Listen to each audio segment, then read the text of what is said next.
வணக்கம். இறை சுகம், இறை இன்பம், வெறுப்பு மனமும் புகழ்ச்சி மனமும் பேரின்பத்தில் ஜொலிக்க வேண்டும்.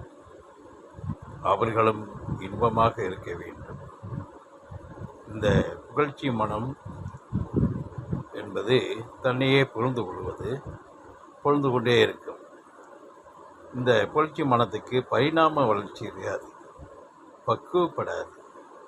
தன்னைத்தானே பொழுது கொண்ட தன் செருக்காக இருக்கும். இப்படிப்பட்ட மனம்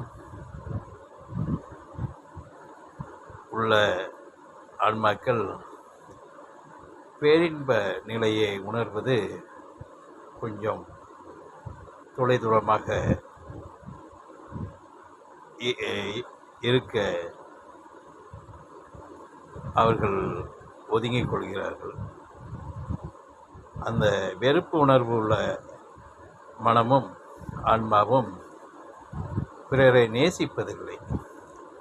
பிறருடைய வளர்ச்சியை அவர்களால் ஏற்றுக்கொள்வதில்லை. பிறர்களுடைய ஒரு துன்பத்தையிலும் அவர்கள் பங்கேற்க மனது இணைவதில்லை. அவருக்கு வெறுப்புணர்வு உள்ள வெறுப்பு மனமாகவே இருக்கும். இப்படிப்பட்ட ஆன்மாவும் நிச்சயமாக பிரபஞ்ச ஆற்றலோட ஒளி நிலையோடு கலக்க வேண்டும். இவர்களுடைய நிலையில் அந்த வெறுப்பு நட்பாக வேண்டும். புகழ்ச்சி பரஸ்பரமாக வேண்டும், பந்தமாக வேண்டும். இந்த நிலையும் இணையும் போது, இவர்களால் ஆட்கொள்ளும் போது அந்த புகழ்ச்சியும் ஓடிவிடும், வெறுப்பும் கலந்துவிடும். இவர்கள் இறைநேசராக, இறையோட இறையாக வாழக்கூடிய ஒரு இறை பண்பு இவர்களிடம் வந்து குவியும். மனம் வீசும், ஒளி வீசும்.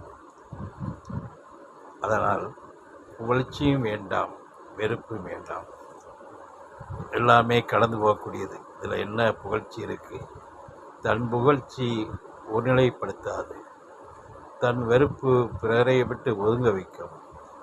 ஆனால் புகழ்ச்சியும் கடப்போம், வெறுப்பையும் கடப்போம்.